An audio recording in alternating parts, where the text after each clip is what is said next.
A Walk in Amnesia. That morning, my wife and I said our usual goodbyes. She left her second cup of tea, and she followed me to the front door. She did this every day.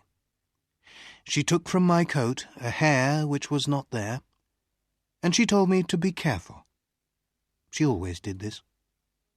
I closed the door, and she went back to her tea. I am a lawyer, and I work very hard. My friend, Dr. Volney, told me not to work so hard. "You'll be ill," he said. "A lot of people who work too hard get very tired, and suddenly they forget who they are. They can't remember anything. It's called amnesia. You need a change and a rest." "But I do rest," I replied. "On Thursday nights my wife and I play a game of cards, and on Sundays she reads me her weekly letter from her mother." That morning, when I was walking to work, I thought about Dr. Volney's words. I was feeling very well and pleased with life. When I woke up, I was on a train and feeling very uncomfortable after a long sleep. I sat back in my seat and I tried to think. After a long time, I said to myself, "I must have a name." I looked in my pockets. No letter, no papers, nothing with my name on. But I found $3,000. I must be someone, I thought. The train was crowded with men who were all very friendly. One of them came and sat next to me. "Hi, my name's R.P. Boulder, Boulder and Son from Missouri. You're going to the meeting in New York, of course. What's your name?"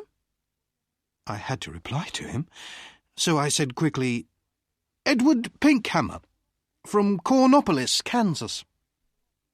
He was reading a newspaper, but every few minutes he looked up from it to talk to me. I understood from his conversation that he was a druggist, and he thought that I was a druggist too. "Are all these men druggists?" I asked. "Yes, they are," he answered. "Like us, they're all going to the yearly meeting in New York." After a time, he held out his newspaper to me. "Look at that," he said. "Here's another of those men who run away and then say that they have forgotten who they are. A man gets tired of his business and his family, and he wants to have a good time. He goes away somewhere, and when they find him, he says that he doesn't know who he is and that he can't remember anything." I took the paper and read this. Denver, June 12th. 𝗬𝗺𝗃𝗵𝗀𝗀𝗃, an important lawyer in the town, left home 3 days ago and has not come back. Just before he left, he took out a lot of money from his bank. Nobody has seen him since that day. He is a quiet man who enjoys his work and is happily married. But Mr. Belford works very hard, and it is possible that he has amnesia. "But sometimes people do forget who they are, Mr. Boulder," I said. "Oh, come on," Mr. Boulder answered. "It's not true, you know. These men just want something more exciting in their lives. Another woman, perhaps. Something different." We arrived in New York at about 10 o'clock at night. I took a taxi to a hotel, and I wrote the name 𝗬𝗺𝗃𝗵𝗃 in the hotel book. Suddenly, I felt wild and happy. I was free. A man without a name can do anything. The young man behind the desk at the hotel looked at me a little strangely. I had no suitcase. "I'm here for the druggists' meeting," I said. My suitcase is lost." I took out some money and gave it to him. The next day I bought a suitcase and some clothes, and I began to live the life of 𝗬𝗺𝗃𝗃𝗵. I didn't try to remember who or what I was. The next few days in Manhattan were wonderful. The theatres, the gardens, the music, the restaurants, the nightlife, the beautiful girls. And during this time, I learned something very important. If you want to be happy, you must be free. Sometimes I went to quiet, expensive restaurants with soft music. Sometimes I went on the river in boats full of noisy young men and their girlfriends. And then there was Broadway with its theatres and bright lights. One afternoon, I was going back into my hotel when a fat man came and stood in front of me. "Hello, Belford," he cried loudly. "What are you doing in New York? Is Mrs. B with you?" "I'm sorry, but you're making a mistake, sir," I said coldly. "My name is 𝗃𝗵𝗵. Please excuse me." The man moved away in surprise, and I walked over to the desk. Behind me, the man said something about a telephone. "Give me my bill," I said to the man behind the desk, "and bring down my suitcase in half an hour." That afternoon, I moved to a quiet little hotel on 5th Avenue. One afternoon, in one of my favourite restaurants on Broadway, I was going to my table when somebody pulled my arm. "Mr. Belford!" a sweet voice cried. I turned quickly and saw a woman who was sitting alone. She was about 30, and she had very beautiful eyes. "How can you walk past me like that?" she said. "Didn't you know me?" I sat down at her table.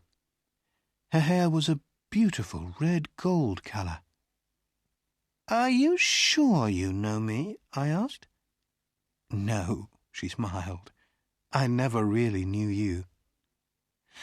"Well, my name is 𝗬𝗺𝗃𝗵𝗵," I said, "and I'm from Kansas."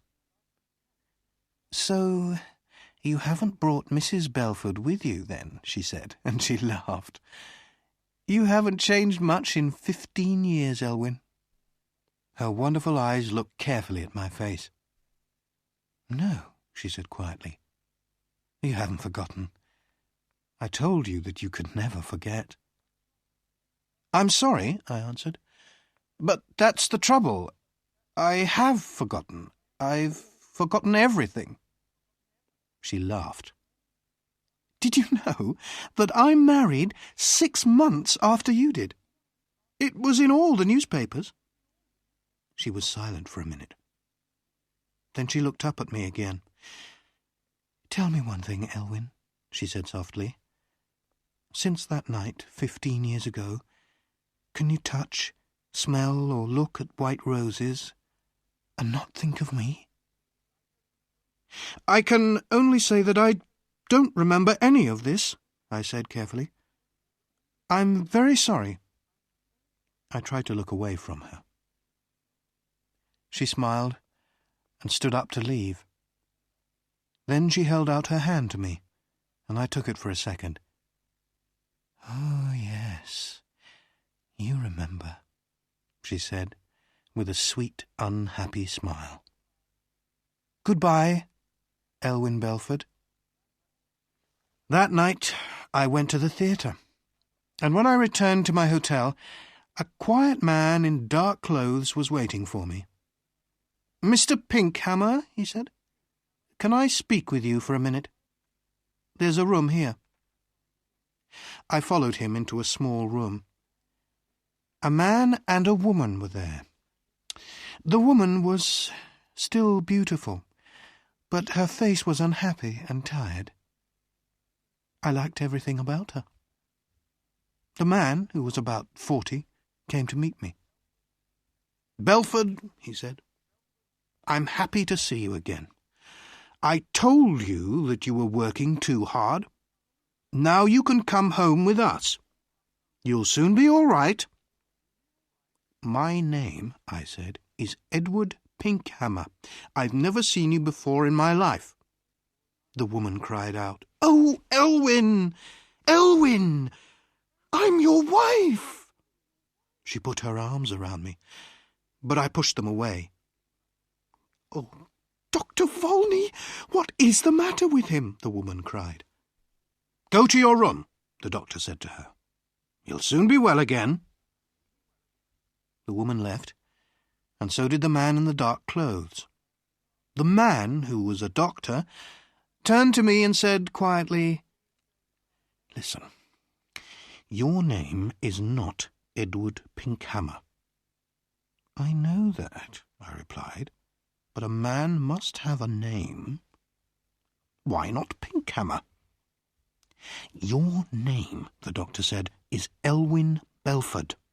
You are one of the best lawyers in Denver, and that woman is your wife." "She's a very fine woman," I said, after a minute. "I love the colour of her hair." "She's a very good wife," the doctor replied. "When you left 2 weeks ago, she was very unhappy. Then we had a telephone call from a man who saw you in a hotel here." "I think I remember him," I said. "He called me Belford. Excuse me, but who are you?" "I'm Bobby Volney. I've been your friend for 20 years and your doctor for 15 years. Elwyn, try to remember." "You say you're a doctor," I said. "How can I get better?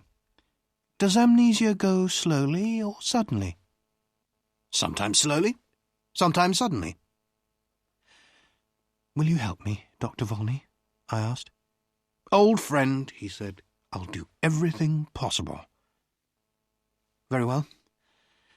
And if you're my doctor, you can't tell anybody what I say?" "Of course not," Dr. Volney answered. I stood up. There were some white roses on the table.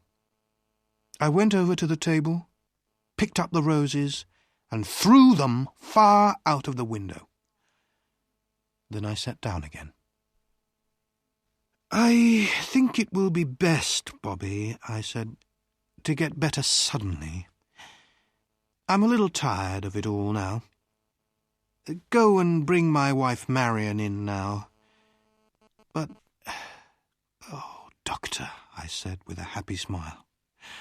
"Oh, my good old friend.